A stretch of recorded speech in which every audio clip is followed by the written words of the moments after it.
Please help me to reach 1,000 subscribers. The text came through while I was stirring pasta, the steam fogging my glasses. I'm serious this time. I'm done. I laughed out loud. Actually laughed. Very funny, I muttered, tapping a quick reply with saw-slick fingers. Stop messing with me. 3 dots appeared. Then disappeared. No reply. I didn't know that would be the last ordinary moment of my marriage. When I look back now, the signs were everywhere, scattered like breadcrumbs I kept stepping over. The missed calls he explained away as meetings. The way his phone never left his hand anymore, even in the shower. Music playing loud enough to drown out notifications. The new habit of turning the screen face down on the table.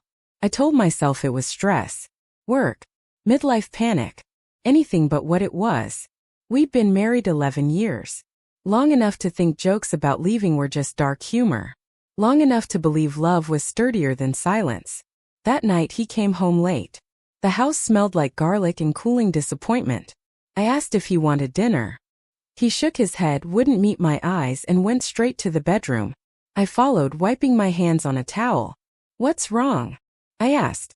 He sat on the edge of the bed like a stranger waiting for bad news. We need to talk. I smiled again, still laughing it off. If this is about the joke, you scared me for a second. He finally looked at me. His eyes were tired. Not angry. Worse, resolved. I wasn't joking. The room felt smaller. My ears rang. I remember thinking how strange it was that the clock kept ticking when my life had just cracked open. He said he felt trapped. That he'd been unhappy for a long time. That he didn't know how to say it without hurting me. Each sentence landed like a practiced excuse. I asked the question I'd been avoiding for weeks.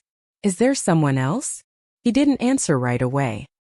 He rubbed his hands together, a nervous habit I knew too well. That pause was everything. Yes. I don't remember sitting down, but suddenly I was on the floor, my back against the dresser. The carpet smelled faintly of detergent. Ordinary details burned into me while my heart split in half. He told me her name. A woman from work.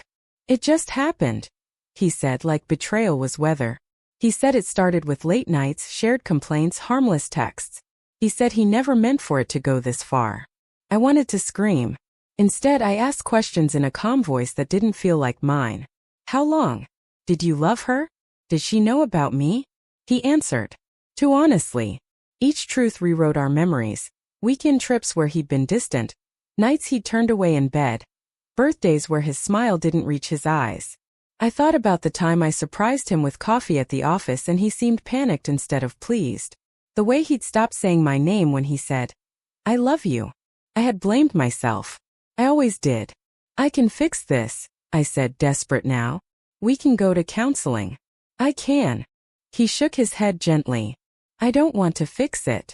That was the moment something in me broke cleanly instead of shattering. A quiet snap. The end of bargaining. He packed a bag while I stood in the doorway, watching him choose what mattered enough to take. Socks. His laptop. The watch I bought him on our 5th anniversary. He moved carefully, like he was afraid I'd fall apart if he rushed. At the door he hesitated. I never meant to hurt you. I didn't answer. Some lies don't deserve a response. The door closed with a soft final click. No dramatic slam. Just absence. The days after blurred together. I found myself reaching for my phone to tell him something small. Groceries were on sale, the dog did something funny. Then remembering there was no one to send it to. Memories ambushed me. His laugh in the kitchen, the weight of his arm across my chest at night. Love doesn't vanish just because trust dies. But slowly in the quiet something else grew. Clarity. I reread old messages and saw the gaps. I stopped wondering what I'd done wrong and started asking what I deserved. He never came back. And one morning weeks later, I realized I wasn't waiting anymore. The joke I laughed at had ended my marriage, but it also ended the version of me who begged to be chosen. I locked the door behind him for the last time, and I chose myself.